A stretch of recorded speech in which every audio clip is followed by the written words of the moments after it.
करेंगे। अगर आपने देखा है कि उनके बैट्समैनों ने जिसने बैटिंग अच्छी की है, जिसने अपने आप को अप्लाई किया है और जिसने अपना टाइम गुजारा है, उसके लिए आसान है। आने वाले नए बैट्समैन के लिए क्योंकि पेस कम है पिच पे, तो उसको एडजस्ट करना थोड़ा मुश्किल है नए बैट्समैन के लिए। जो बैट्समैन सेट है उसके पास पूरी अपॉर्चुनिटी है कि उसको बड़े स्कोर करें। जैसे पहली इनिंग में आपने देखा हमारे लड़कों का स्टार्ट था, लेकिन हम वो जो जो 30 से उनको 50 में कन्वर्ट किया, 50 में 100 नहीं किया। और दूसरी इनिंग में भी आई थिंक कि अब्दुल्ला और बाबर का जो स्टार्ट था, जो 40-40 उन्होंने किया है, तो एज अ बैटिंग यूनिट और एज अ मैनेजमेंट मैं चाहूँगा कि हम उसको कन्वर्ट करें बड़े स्कोर्स में। तो इसी के ऊपर बात चल रही है। आई नो कि टेस्ट मैच का प्रेशर और सारा कुछ होता है, एक बॉल का गेम है, तो इट्स नॉट इजी, बट इस चीज़ के ऊपर बात हो रही है कि अगर हमने मूविंग फॉरवर्ड इस तरह की क्रिकेट खेलनी है, then we have to adapt a different shot, the sweep shot, the reverse sweep shot, कि आपकी स्कोरिंग ऑप्शन बेहतर होनी चाहिए। मतलब आप हमने आज ट्राई किया, लड़के अंदर गए, उन्होंने ट्राई किया। I think it was only pressure at that particular time. जो हमारी टीम पे भी बात हुई थी, हमने यही कहा था कि एक सेशन अगर हम खेलेंगे, पूरा सेशन की बात हुई थी, रन्स की बात नहीं हुई थी कि हमने पूरा सेशन खेलना है। जो हम नहीं खेले उस पर हमने गलतियाँ की हैं। वी गोना डिस्कस दिस, मतलब जो है ना, अपनी टीम मीटिंग में दोबारा डिस्कस करेंगे और कोशिश करेंगे। अब हमने बैटिंग तो करनी नहीं है, जो टेस्ट मैच है इसको जो है ना हम जीता जाए इंशाल्लाह। सुबह वो कोशिश होगी। अगर आपने 2-3 दफा बात की कि क्या है कि शॉर्ट सिलेक्शन से आपको थोड़ी सी डिसअपॉइंटमेंट थी, आपने स्वीप रिवर्स स्वीप्स की बात की, साउथ की डिस्मिसल के बाद एक कोलैप्स थोड़ा सा शुरू हो गया।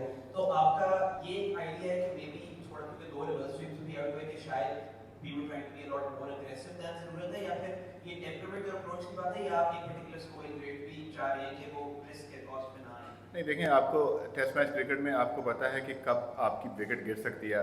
बिफोर द टी टाइम, मतलब last over before the T, वो उसने वो शॉट मारी।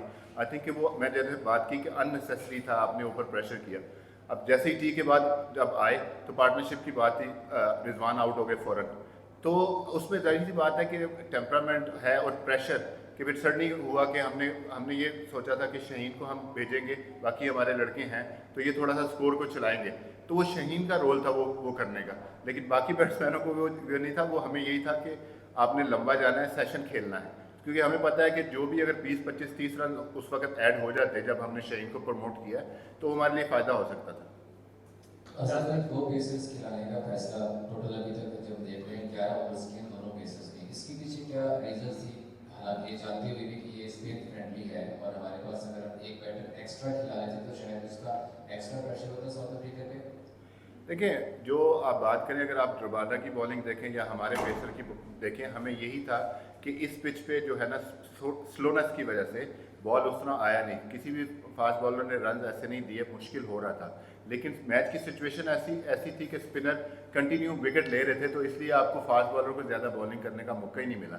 वरना जो हमारा आइडिया था उसमें यही था कि यहाँ पे बॉल रिवर्स होगा और साउथ अफ्रीकन बैट्समैन के अगेंस्ट जो है ना, वो हमारा आई थिंक कि बिल्कुल से राइट फैसला था। वो कंडीशन ऐसी बनी कि फास्ट बॉलर ने ज़्यादा बॉलिंग नहीं की।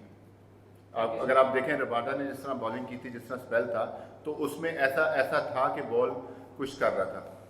Thank you.